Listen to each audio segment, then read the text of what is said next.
வணக்கங்க. இது தெரியுதா? வைக்க அப்படியே பெரிய ரோலாக கட்டி இருக்குது. இப்படி தூரத்தில் பார்த்தீங்கன்னா அங்கங்கே அந்த வைக்கல் இருக்கும். தெரியுதுங்களா? இந்த பக்கத்தில் கூட ஒன்று இருக்குது பாருங்கள். இது வந்துட்டு மிஷினை வந்து அறுப்பு அறுத்துட்டு இந்த வைக்கல்லாம் இங்கே அப்படியே சின்ன சின்னதாக கட் பண்ணி போட்டுரும். நெல்லை மட்டும் எடுத்துகிட்டு இந்த வைக்கல்லாம் இங்கேயே இருக்கும்.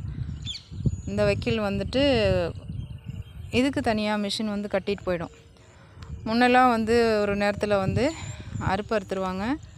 அந்த வைக்கலாம் வந்து களத்தில் இருக்கும். அங்கேயே வந்து நெல்லுலாம் வந்து அடித்து வைக்கலாம் ஒரு பெரிய பெரிய போராக போட்டுருவாங்க. அந்த போரை வந்து திருப்பி மறுபடியும் வந்து எடுத்து காய வச்சு டிராக்டர் விட்டு அடித்து அந்த போரெல்லாம் வந்து அந்த வைக்கலாம் உதறி திருப்பி மறுபடியும் ஒரு பெரிய ஒரு முட்டா பெருசாக போட்டு வச்சுருப்பாங்க. ஒரு பெரிய ஒரு இதுவாக.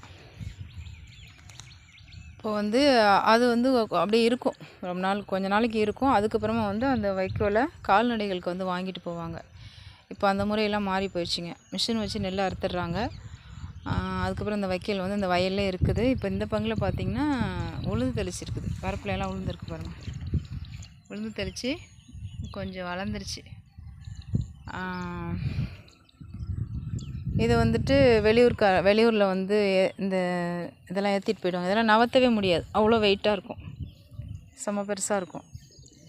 அப்போது இந்த முறைகள் வந்ததுனால கால்நடைகளுக்கு சரியான வைக்கோல் கிடைக்காம கஷ்டப்படுறாங்க. இப்போ இவங்களுக்கு இது ஒரே ஒரு செலவு தான். நெல் அறுத்துட்டோம், அதுக்கப்புறம் வைக்கல மிஷின் வச்சு கட்டிட்டோம், மிஷின் ஏற்றிட்டு போயிடுவாங்க. ஒரு திரைக்கு இவ்வளோ காசு அப்படின்ற மாதிரி போயிடும். இல்லைன்னா முன்ன மாதிரினா அது இன்னும் நிறைய செலவு. வைக்கலை கட்டிட்டு போய் களத்தில் போடணும், திருப்பி மறுபடியும் அதெல்லாம் எடுத்து டிராக்டர் விட்டு அடிக்கணும், அதுக்கப்புறம் மறுபடியும் திருப்பி போர் போடணும், அதுக்கப்புறம் வந்து வியாபாரி வாங்கிட்டு போவாங்க.